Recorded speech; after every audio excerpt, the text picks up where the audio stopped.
मैं तबीयत खराब होने की वजह से रेस्ट कर रहा था तो मुझे लगा कि कुछ ना कुछ देखा जाए। तब मैंने नेटफ्लिक्स पर आई mini web series the railwaymen को देखा और ये यशराज फिल्म स्टूडियो की पहली वेब सीरीज है। ये 4 एपिसोड के साथ आती है और अपने आप में ये कहानी कंप्लीट है। और जब मैंने इस वेब सीरीज को देख के खत्म किया तब मुझे रियलाइज हुआ कि इसके बारे में बात करना बहुत ज्यादा जरूरी है। इसीलिए मेरी तबीयत खराब होने के बावजूद भी मैं इसके ऊपर वीडियो बना रहा हूँ। ये वेब सीरीज एक रियल इंसिडेंट पे आधारित है। ये भारत के सबसे बड़े इंडस्ट्रियल डिजास्टर के बारे में हमें बताती है।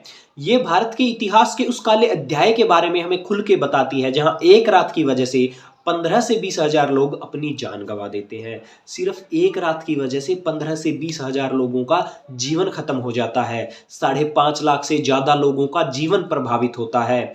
जहां एक रात और एक गैस लीक की वजह से पूरा का पूरा भोपाल शहर गर्त बन जाता है, या यूं कहूं कि शमशान बन जाता है। और सबसे विडंबना की बात तो ये थी कि इस सब घटना का आइडिया दिल्ली में बैठे हमारे पॉलिटिशियंस को था, लेकिन उसके बावजूद भी उन्होंने इसको इग्नोर करना चुना। उन्होंने इसको सिर्फ नजरअंदाज ही नहीं किया बल्कि इस घटना के ऊपर से अपनी जेबें भी भरी।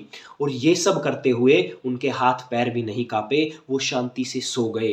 क्योंकि अगर उस रात शैतान भी भोपाल शहर में उतर कर वो नज़ारा देखता तो भाई उसकी भी रूह कांप जाती। लेकिन हमारे पॉलिटिशियंस के साथ ऐसा कुछ भी नहीं हुआ। इसीलिए मुझे लगा कि इसके बारे में बात करना बहुत ज़्यादा ज़रूरी है। तो चलिए शुरुआत में वेब सीरीज के बारे में बात करते हैं। वेब सीरीज 4 एपिसोड के साथ आती है। कहानी सच्चाई पे आधारित है लेकिन कहीं ना कहीं उसमें फिक्शन का तड़का लगाया गया है। 4 घंटे ये हमें बांध के रखती है। कहीं ना कहीं कोई लूप होल्स अगर आप बहुत ज्यादा ध्यान से देखोगे तो भी शायद आपको ना देखने को मिले। कहानी काफी अच्छी है, चारों एपिसोड तक आपको बांधे रखती है और बिल्कुल भी बोर नहीं होने देती। अगर कहूं कि एक्टिंग की बात तो भाई इसमें के मैनन है, बाबिल खान है, दिव्येंदु है और आर माधवन है। और भाई सब ने एक नंबर की एक्टिंग करी है, जिसे कहते हैं ना कि प्योर सिनेमा। ये वेब सीरीज प्योर सिनेमा का एक तड़कता भड़कता उदाहरण है। क्योंकि इसमें जो के मैनन ने एक्टिंग करी है ना वो सीधी यहां पर छूती है भाई। के मैनन ने पूरी वेब सीरीज के अंदर जान डाल दी है। वहां पर बाकी सबने भी अच्छा काम किया है। मैं बाबिल खान की भी तारीफ करूंगा कि इतनी कम उम्र में उन्होंने काफी अच्छा काम किया है इसमें। इस वेब सीरीज में कुछ ऐसे सीन आते हैं जहां पर जो कपड़ा है वो यहां तक बंधा हुआ है तो हमें सिर्फ हमारे जो कैरेक्टर्स हैं उनकी आंखें दिखाई देती है डायलॉग बोलते वक्त। लेकिन उस टाइम भी वो इतनी शिद्दत से डायलॉग बोल रहे होते हैं कि उनकी आंखों के एक्सप्रेशन से वो जो बात कहना चाहते हैं, वो जो इमोशन समझाना चाहते हैं वो हमारे दिल तक पहुंचता है। कहानी में कुछ गाली गलौज तो जरूर है, कुछ डिस्टर्बिंग सीन्स भी है, पर कुछ वल्गर नहीं है। हाँ, आप बच्चों के साथ इसे देखने से जरूर बचें क्योंकि कुछ ना कुछ डिस्टर्बिंग सीन कुछ ज्यादा ही डिस्टर्बिंग है। और हर एपिसोड में कुछ ऐसे सीन्स हैं, कुछ ऐसे डायलॉग हैं जो आपके दिमाग में घर कर जाएंगे। एपिसोड के एंड होते होते आपको एक बच्चा दिखाया जाता है जो अपनी माँ का दूध पी रहा होता है और उस सीन को देख के आप अंदर तक सहम जाते हो। यहाँ बात उन 15 से 20 हजार लोगों की मौत के बारे में नहीं है, ये उस मौत के बारे में है कि वो कितने ज्यादा तड़प तड़प कर मरे थे, कितना ज्यादा बुरा हाल हुआ था। उस चीज को हमें दिखाती है और हम उस चीज को फील भी कर सकते हैं। वेब सीरीज अपने आप में काफी अच्छी है, एक्टिंग और कहानी दोनों के मामले में। अगर आपने नहीं देखी है तो मैं रिक्वेस्ट करूंगा कि एक बार जाके आप लोग इसे जरूर चेकआउट करें।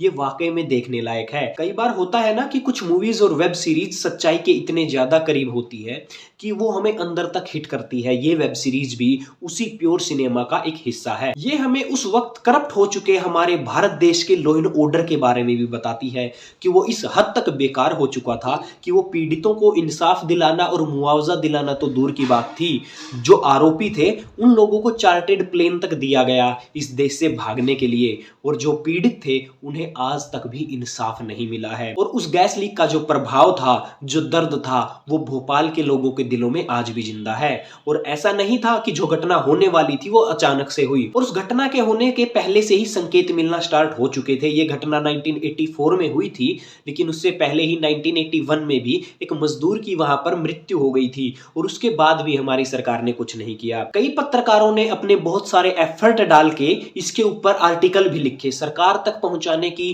कोशिश करी, लेकिन भाई उस वक्त जो भारत सरकार थी वो इस कदर तक बहरी हो चुकी थी, अंधी हो चुकी थी कि उन्हें आम जनता की सेफ्टी के बारे में कोई चिंता नहीं थी। जब तक जो पैसा है उनकी जेब तक जा रहा था, उन्हें किसी चीज से कोई दिक्कत नहीं थी, क्योंकि वो फैक्ट्री बहुत ज़्यादा खराब हो चुकी थी।